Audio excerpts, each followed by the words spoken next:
La famille jamais qui s'y woni mo waccane la hakke. Mi duda jaba de commentaire jidin. Kono hande mi jaboto do commentaire ji tati. Marku dilang tay ko mam mi jabo di do parce que pour un c'est nécessaire yo mi jabo di do. Landal aranangal wo pourquoi min n'ata jamais président Mamadi Doumbouya. Ko Mamadi Doumbouya to minata. Ko question labado. Wo ben de ko impolitesse. Mais pour un, Mamadi Doumbouya n'est pas le président de la République de Guinée. Moi, je ne reconnais pas Mamadi Doumbouya comme le président de la République de Guinée. Mais si mi woli harelani mi non que mi reconnaissant Mamadi Doumbouya comme président de la République de Guinée, c'est pourquoi mi attamo jamais président Mamadi Doumbouya. Donc comme on est président ko net vote nado mo majorité Guinée be votani gagné élection jidin ardi lady din ko wi était président de la République. Mais Mamadi Doumbouya ko alaji yetti ari wari Guinée yembe ben. Kiwli la mungu himo continue de kadi warugol Guinée yembe ben.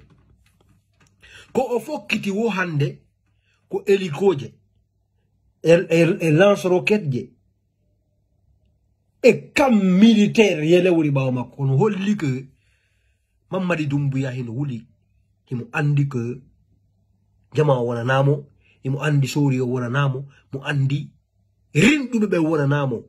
Les vrais soldats, les vrais militaires guinéens, les patriotes guinéens ne sont pas avec lui.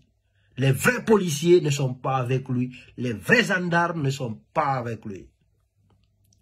Moi, je ne suis pas contre l'armée guinéenne parce que je suis guinéen, je suis fier de cette armée encore. Même si ils ont commis beaucoup de bêtises, mais il reste une fierté aussi parce qu'ils se sont battus pour défendre aussi notre pays.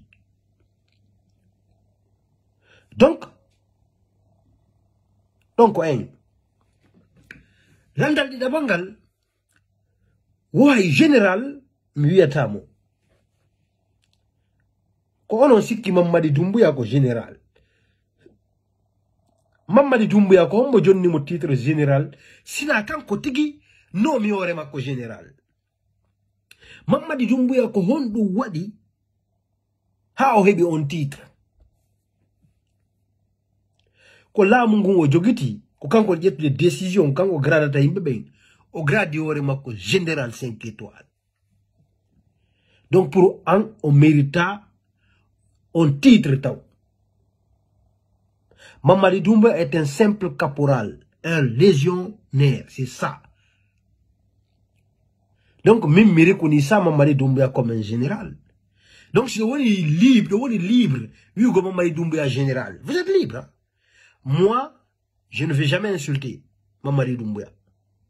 Parce que je suis très bien éduqué, mais je ne peux pas aussi accepter de l'appeler général, parce que pour moi, il n'est pas général.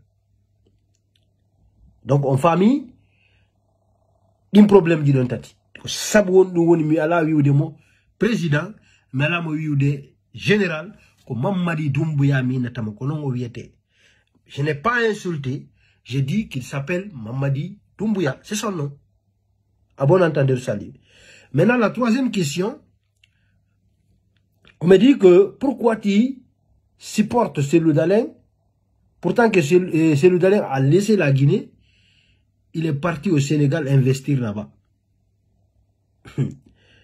La famille jawdi Cellou Dalein ni ko kanko jeyi ko kanko andi honto nabatandi selon hakkille mom faadude den ko Sénégal tun o investis menen non faamuɓe ɓe finuɓe ɓe rinduɓe ɓen hemen andi Cellou Dalein no mari employé ɓe boyi nder leydi la Guinée.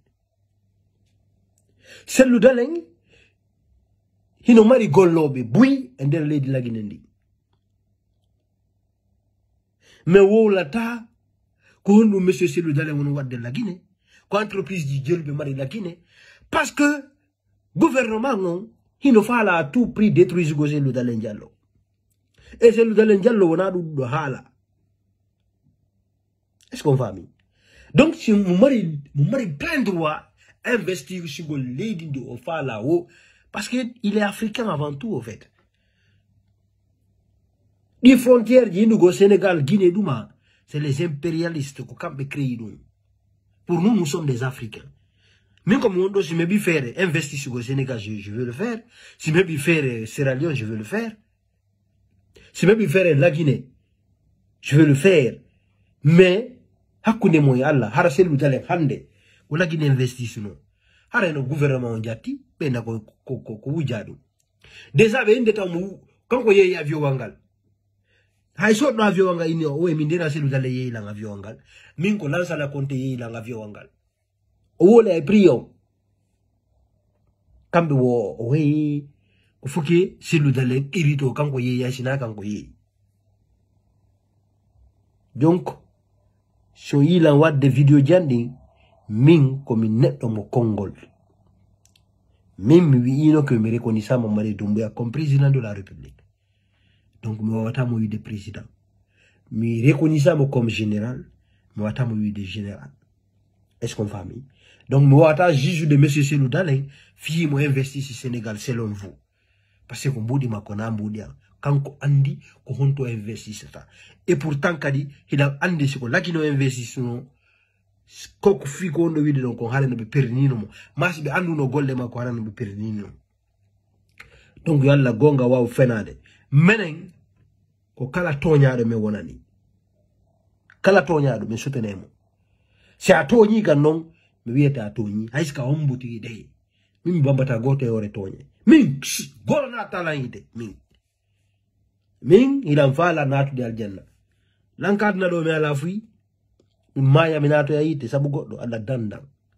Donc c'est pourquoi min ko kala ko labangal woni ko don mi woni. Donc monsieur Selou Dalein ino toñede sabu dum don mi soutenebe ha toñede yi way hore mabbe. Abonnantandeur salut.